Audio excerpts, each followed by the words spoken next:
지방교회를 양태론으로 몰아가는 김홍기 목사의 삼신론 이단 사상. 지방교회 측은 캐나다 밴쿠버에서 거주하는 김홍기 목사와 교회와 신앙 인터넷 신문에서 수개월에 걸쳐 진리 토론한 바 있습니다.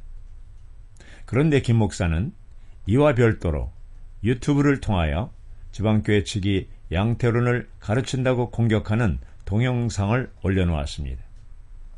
이 동영상의 내용을 검토한 결과 거짓된 내용이 많고 억지 주장이 지나치게 심하여 지방교회 측은 이에 대한 대응 차원에서 김홍기 목사가 주장하는 핵심이 무엇인지, 문제점이 무엇인지를 차례대로 반론할 것입니다. 1. 김홍기 목사에게 주는 외인 구루됨의 경고.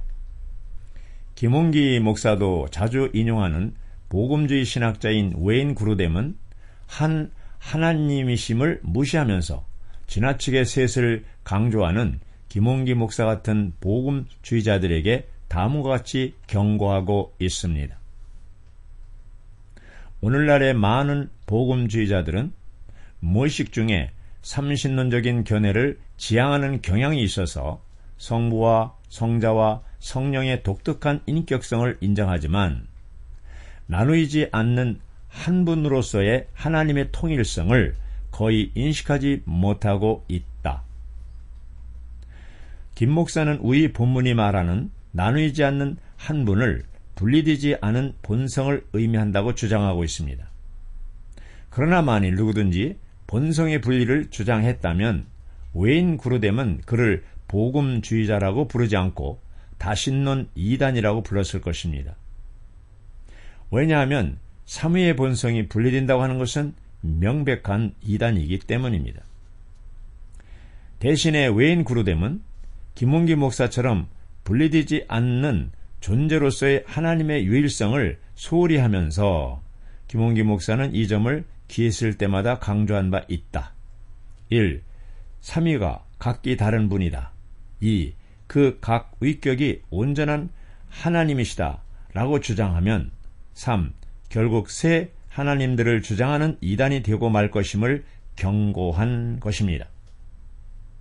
뒤에서 다시 다루겠지만 하나님이 한 분이신 것은 한 본질이실 뿐만 아니라 상호 내재를 통하여 새 위격이 구별을 유지하면서 분리되지 않으신 한 신격이시기 때문입니다.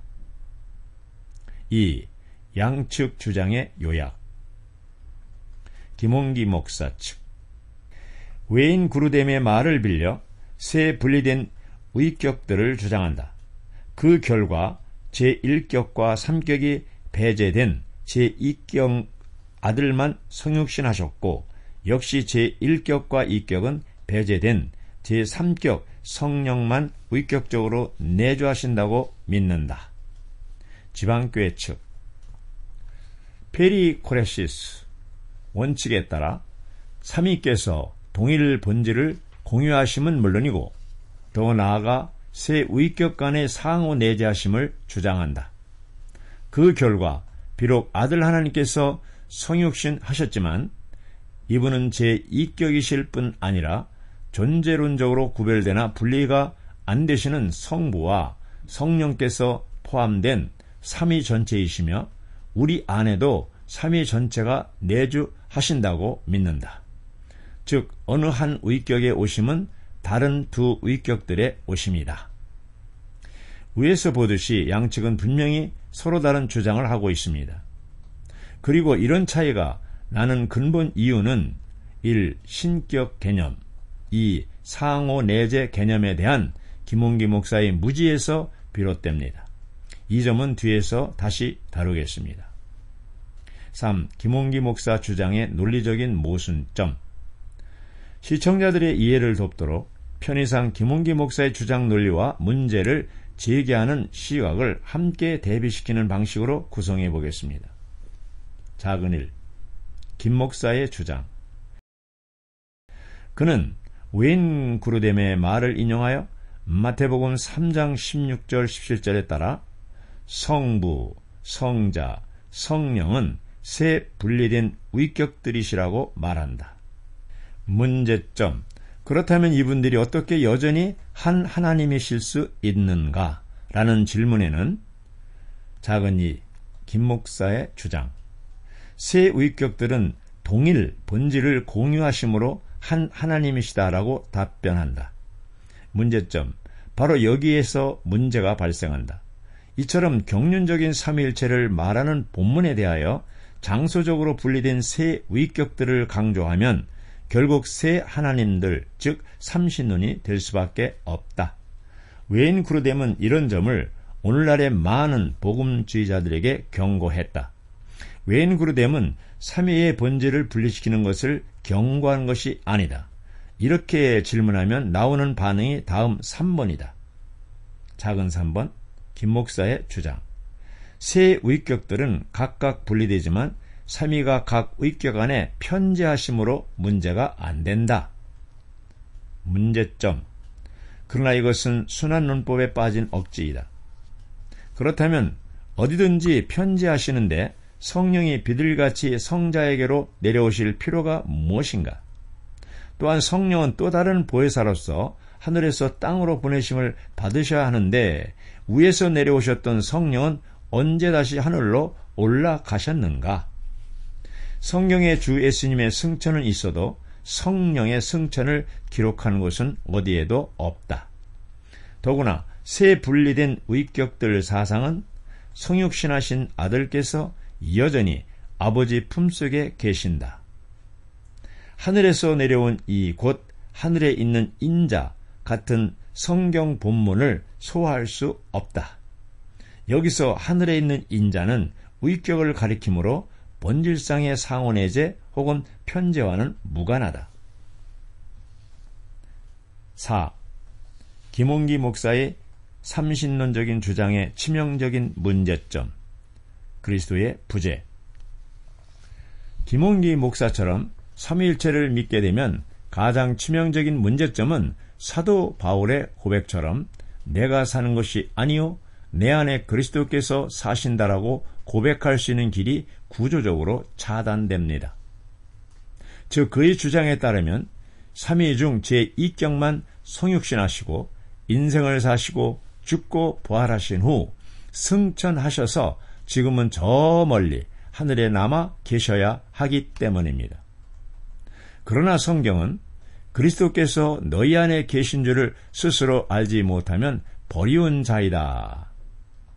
너희 안에 계시는 그리스도이시다 라고 말씀합니다. 그런데 김홍기 목사처럼 세 분리된 위격들을 믿는 사람들은 이런 말씀들을 읽을 때 자기 생각 안에서 성령에 의해 대리된 내주하시는 그리스도라고 임의로 고쳐서 읽습니다. 그러나 성경 어디도 성령에 의해 대리된 그리스도의 내주를 말하지 않습니다. 그러다 보니 그리스도를 아는 지식이 가장 탁월하고 그리스도 때문에 모든 것을 배설물로 여기고 그리스도를 얻고 그리스도 안에서 발견되기를 힘쓴 신약의 대표적인 사도인 바울의 가르침과 삶의 간증은 이들에게는 그저 객관적인 교리일 뿐입니다. 김홍기 목사의 더 심각한 문제점은 다음과 같습니다. 작은 1. 하나님의 아들이 있는 자에게는 생명이 있고 라는 말씀에 따라 그들에게는 성령만 계시고 정작 하나님의 아들 자신은 없으니 생명 없는 자가 되고 맙니다. 그들은 또한 작은 이 내게 사는 것이 그리스도니 라고 고백할 수 없습니다. 작은 3. 모든 것을 배설물로 여기고 그리스도를 얻고 라고 고백할 수 없습니다. 4. 그리스도 안에서 발견됨이라 라고 말할 수 없습니다. 5. 그리스도의 충만인 몸에 대해서는 지식과 교리에 불과합니다. 우리는 김홍기 목사 혹은 그가 극찬하는 노먼 가이슬러가 십자가에서 대속하신 그리스도에 대해서 감동하는 모습은 보았지만 위와 같이 자기 안에 그리스도가 사신다는 고백은 한 번도 듣지 못했습니다. 왜냐하면 그에게는 아들 하나님은 저 멀리 하늘에만 계신 분이시기 때문입니다. 이처럼 김 목사가 주장하는 분리된 위격들 사상의 필연적인 결과인 오직 성령만 내주하신다는 비성경적인 진리가 우리에게 주는 후유증은 생각보다 깊고 넓습니다. 우리는 이러한 치명적인 문제점들을 하나씩 차례로 폭로할 것입니다. 김홍기 목사는 이렇게 비성경적인 주장을 하면서도 전통적인 유대인들처럼 하나님을 위하고 있다고 생각하는 것 같습니다. 이러한 사람들에게 주님은 요한복음 12장 2절에서 이렇게 말씀하고 계십니다. 사람들이 여러분을 해당에서 쫓아낼 것입니다. 그리고 여러분을 죽이는 사람마다 자기는 하나님을 섬기는 일을 하고 있다고 생각할 때가 올 것입니다. 라고 예언하셨습니다.